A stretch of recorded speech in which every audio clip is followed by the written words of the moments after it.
What's up, everyone, and welcome to the second episode in my game collecting tips series. I'm doing these when I do not have a Video Game Sellers episode to put up on a Wednesday, and I don't have one this week because both Katie and myself were pretty sick this past weekend. She was feeling really bad both Saturday and Sunday, and I've been getting over a sinus infection that I've had for like a damn month now, it seems. But it's okay because it means I can do something different on my channel like this series. And I don't get a lot of chances these days to do different types of videos. Now in this episode, I'm going to talk about ways to protect and care for your game collection. So hopefully you can maybe learn something and you'll enjoy it. Be sure to also comment and thumbs up the video. So let's get started. The first thing I want to talk about is mainly going to pertain to people with large collections. I'm seeing more and more videos on YouTube these days of people that just have hundreds or thousands of games that value in at thousands or tens of thousands of dollars. This is still a growing hobby. There are more and more people getting into it every day, going out and hunting for games, going to the garage sales and thrift stores looking for those really rare, expensive items for super cheap. And sometimes you might lose sight of the overall value that your entire collection has, especially if you're looking at more than 1,000 games sitting on your shelf. You know sort of the individual prices, but you might not realize exactly how much value is in the total collection of whatever you collect. And you might also not realize that maybe the value in your collection is worth more than most everything else in your house, including appliances and furniture, that kind of stuff. Now, I mention this for a few different reasons. The first reason is, about 15 years ago, when I was still living with my parents, we unfortunately had a pipe break in our house and flooded the downstairs with about 2 or 3 inches of water and ruined quite a bit of stuff. Luckily, a lot of my collecting things, games, stuff like that, were off the ground more than 2 or 3 inches, but I did have quite a bit of stuff that did get ruined. And we had to deal with the insurance company. Now, granted, this was my parents and their insurance company, all that, but I actually still had to deal with them on the stuff that I owned because I knew the value of it. That was, my items and me collecting it. And it was not fun. It was a hassle just trying to explain, well, this is how much these items are, and then the insurance company trying to say, well, this is what we want to replace them with, and just going back and forth. Now, these days, that's all my responsibility. I own my own house, I have insurance, and if anything happens, I have to deal with it. Well, that got me thinking a few years ago that what if something, like that does happen? A simple pipe break. You can't really control those kind of things. With massive disasters like a hurricane or flood or something like that, you maybe will have a little bit of warning, but there are certain things that you might just not even be able to control, just little dumb things. And it got me thinking, like, wow, I really have more invested into my game collection, my collecting, than anything else that I own. My car, my wife's car, everything in our house. It's, the main value of stuff is in my gaming habit. Now, that also made me question, like, well, if something does happen, I remember how much trouble I had in the past with just my smaller collection 15 years ago. And how would that, play out these days? And I called my insurance company, and over the course of many months, I kind of realized that if anything happens to a large, just because I collect video games, I'm going to use video games as a reference. If anything happens to a large video game collection, the insurance company's not necessarily going to write you a $10,000 or $20,000 check for, oh, here's all, this will cover all your video games, or here, just replace them. There's certain, coverages that, each type of item in your house gets. Electronics get a certain amount, and unfortunately, they wouldn't cover anywhere near the value of my collection. So if something had happened, they'd be like, well, that's great. Unfortunately, we're just not going to pay for tens of thousands of dollars in video games. It's a specialty thing. And now, granted, this is my personal own insurance company and my story. I can't speak for maybe your own insurance that you might have, but from what I can tell, it seems that that would be the case with most companies and with most problems. So what I was recommended by them to do was seek out a specialist company that would just deal with my gaming, with my collection.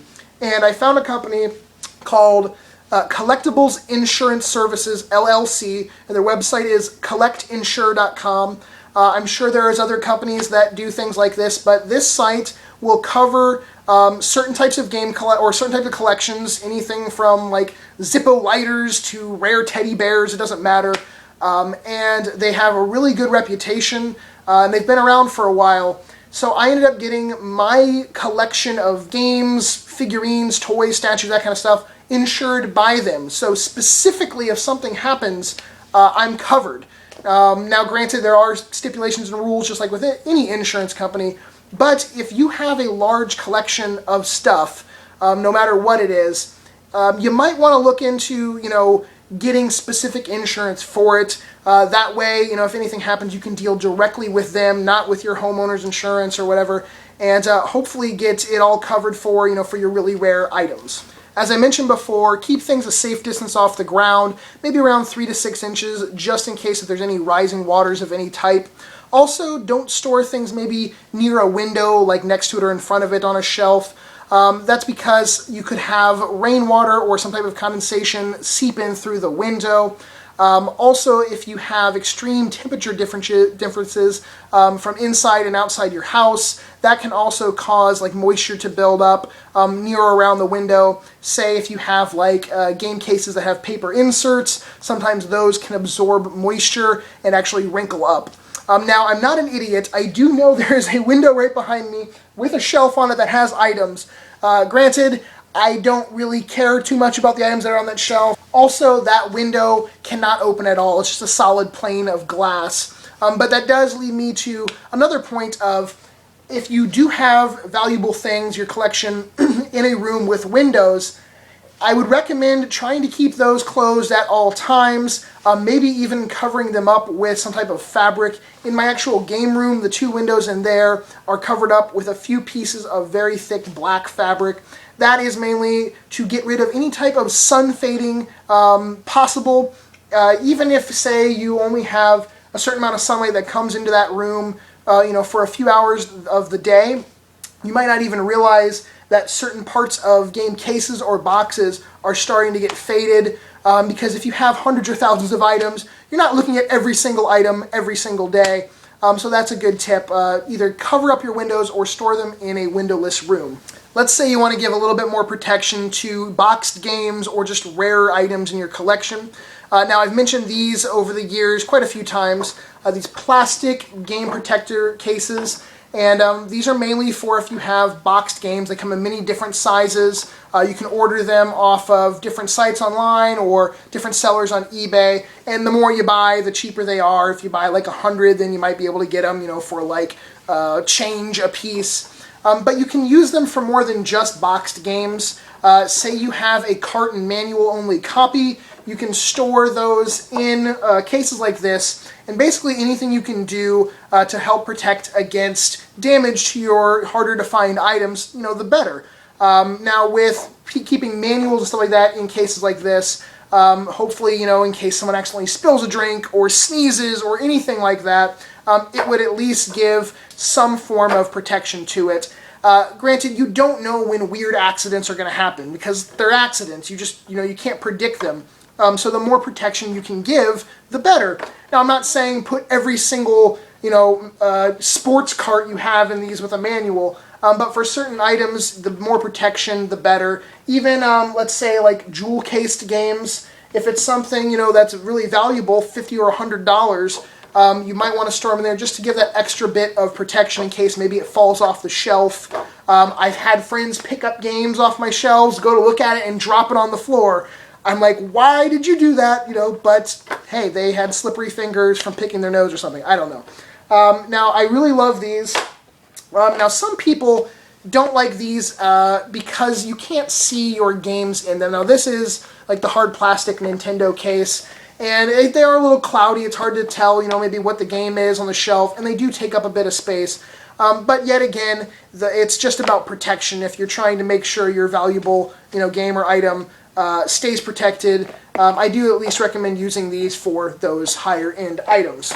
Back in the day, before games on discs were the norm, almost every game came in the form of a nice hard cartridge that you could beat up, throw around, it would still play, and as long as you didn't treat it too badly, it would actually keep its physical condition fairly well. Now, with so many games being on disc, you have to be a lot more careful and protect them. Now, I'm going to talk about resurfacing discs and how to actually sort of preserve maybe a damaged disc. Resurfacing discs can be sort of like an iffy thing in the game collecting world. Some people, they don't want a disc at all in their collection if it's been resurfaced. Other people don't care so much. Me personally, if a disc has just light scratches, surface scratches, nothing deep, and it doesn't cause any issues while playing the game, then I wouldn't resurface it. I'd rather have a disc with some light marks than a completely resurfaced disc. And even the best machines and people using them correctly, you can almost always still tell the disc has been resurfaced in the right light. People that can do it perfectly can get it pretty damn close to mirror-like new finish, but unfortunately, normally you can still kind of hold in the right light and see, sort of like the scallop rings around it. If they suck at it or they have a shitty machine, then you can really tell, and that would just put, some people off like me. Personally, I won't get a disc resurfaced unless it looks like a damn hockey puck, or obviously it won't play. Now, with really rare games, it also becomes a little bit more of like an iffy thing of, well, if I get it resurfaced, I'm just afraid of doing anything else wrong to it. You can actually resurface a disc like dozens of times, 50 times or more, and they'll still play. It's all, bottom side scratches that you're worrying about when you're resurfacing. If you have any top side scratches that have gone into the actual data, then you're screwed. You can't do anything about it. There is no actual repairing, the disc permanently. But bottom side, you can resurface many times, and it'll still play. If someone does it on a shitty machine or they don't know what they're doing, you can ruin the disc by not resurfacing it correctly, doing it uneven, or doing it too deep. Some scratches are also sometimes too deep where you just maybe can't resurface it if they've gone, so damn far, basically almost a crack in the disc, then you can't really repair those. Now, with rare games, say if you get cracks in the center part, and it's something that's so rare that it's like, $100 or more, and you're not necessarily going to just go to the store and replace it or anything. They actually do have stickers that you can put on, and basically it's just a really sticky piece of tape that you put on the inner circle ring that keeps cracks from spreading. If a crack spreads into the actual written data area, there's no way to fix it. It's done. But as long as you can keep it from actually going that far, you're okay. Now, also, back on the topic of resurfacing, another thing that kind of deters sometimes from resurfacing is the buildup inside of like certain discs of the gunk that's used. And sometimes if there's too much of it used, it can actually build up inside the two layers of a disc, and especially on like see-through inner ring discs, like on 360 games, you can actually see that gunk build up, and that can make it a little less pleasant to actually look at. Some types of games, mainly GameCube games from what I've experienced, have just issues when you resurface them. They can be a little picky, and they're not as easy to resurface as the normal size disc. So it kind of comes down to just your personal preference of, would you rather have a disc with a few marks on it if you don't have to really resurface it, or do you want, as close to a mirror finish, but you can still tell? That's just going to be a personal opinion. For the past few years, I've had to deal with a slight bug issue in the current house I live in, and I do not have a dirty or messy house by any means. I am actually very nitpicky and very precise with my game collection, actually with a lot of things in my house, sort of how they are and how neat they are. But unfortunately, there are types of bugs, particularly in my case, a bug called a silverfish, that don't care, and they mainly eat paper, glue, and cardboard, things like that. And a lot of older games especially have fucking cardboard boxes, and everything has paper manuals, so it's just a damn buffet for certain insects like that to come in and want to munch on.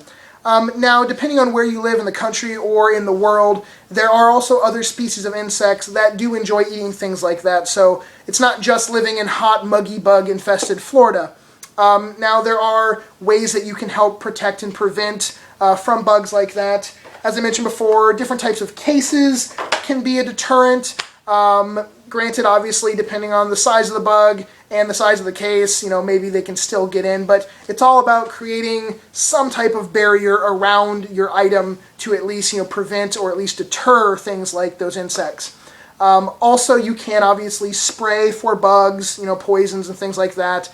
If you're against that, you don't want to have poison around your house, there's also things that can deter them. I know with silverfish, mothball packets, putting them like behind shelves or on shelves can help keep the insects away. They just don't like the smell of it, apparently.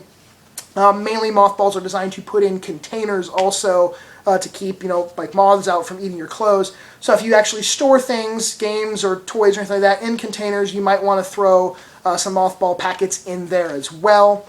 I decided this past year to pack up 80 to 90% of my game collection into Sterilite containers for multiple reasons. One of them being to help protect against the bugs.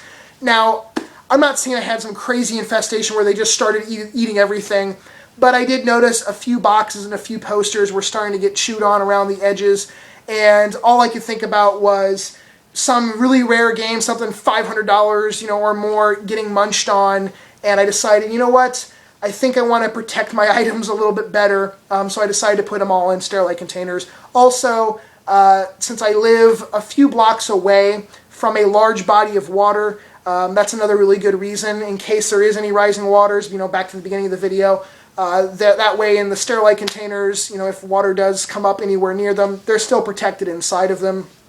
Now make sure if you do want to store things in Sterilite containers or any type of container like that, try to get ones that do not have any fucking holes in them, meaning like in the handles, sometimes they can have holes punched in, or if they have like snap handles where the snaps go in, they can actually go inside the case. They just don't make sense to me, because why would I want to store something in a case like that if there's holes for bugs or water or moisture or something to seep in? So if you are looking for containers like that, try to get ones that do not have holes in them. Lots of people are keeping inventories of their collection on online databases or apps. It's also a good idea to keep an inventory on a hard drive or flash drive of everything you have. In case something does happen, like a fire or theft, you have proof that, hey, I've been inserting information on this device for maybe months or years, and you can hand it over to an insurance company or police, and it's a little bit more credible than just trying to remember after the fact what you had and writing it down on a piece of paper. Also, taking pictures or videos of what you have in your collection is a very good idea. If you don't do YouTube videos and you're not filming your stuff all the time, maybe every year or so, whip out a camera, just film what you have, and store that on flash drive or hard drive just in case, because it's always good to have proof of those items, the hard to find things that you do own. I hope you guys enjoyed this video. I tried to go over some more like unique things, not like, oh, don't scratch your disk or keep your systems dust free, things that you might not always think about. And just sort of to recap, maybe get sort of a census on what you actually have and the overall value of it, and possibly think about maybe doing specialty insurance for it. For certain items, especially harder to find rare items, more expensive things, maybe storing them in better protected cases, protective sleeves, that kind of stuff would be a good idea. Also, stupid little dumb things that I didn't cover, like trying to, maybe have limited access to your game collection in the sense of don't allow pets into that room or food or drinks. Now, granted, sometimes you have a game room and you want to hang out and play and have drinks and food, but depending on the type of friends you have or how drunk they are, something like that, you might want to reconsider, especially where your collection is in the vicinity of partying. Now, I want to mention one thing that has nothing to do with this video. I got some pretty bad news. I guess you guys will be watching this the day after. So yesterday, a friend of mine passed away. He was a touring guitar player for a few years in the band that I work for, in the band Korn. I'm wearing a shirt for him. Shane Gibson, he died. He was only 35 years old, only a few years older than me. He died of a blood clot issue. Very scary stuff, and I just want to say I miss you, man, and I enjoyed the times that we had and hanging out, and I'm very little broken up about it, and it was actually kind of hard to do this video, but like I said, I just found out about that, and I didn't want to end the video on a sad note or anything, but I figured I wanted to give a little shout out to him. So thank you all for watching. I hope you enjoyed the video. Give it a thumbs up, and I will talk to you all later. Peace.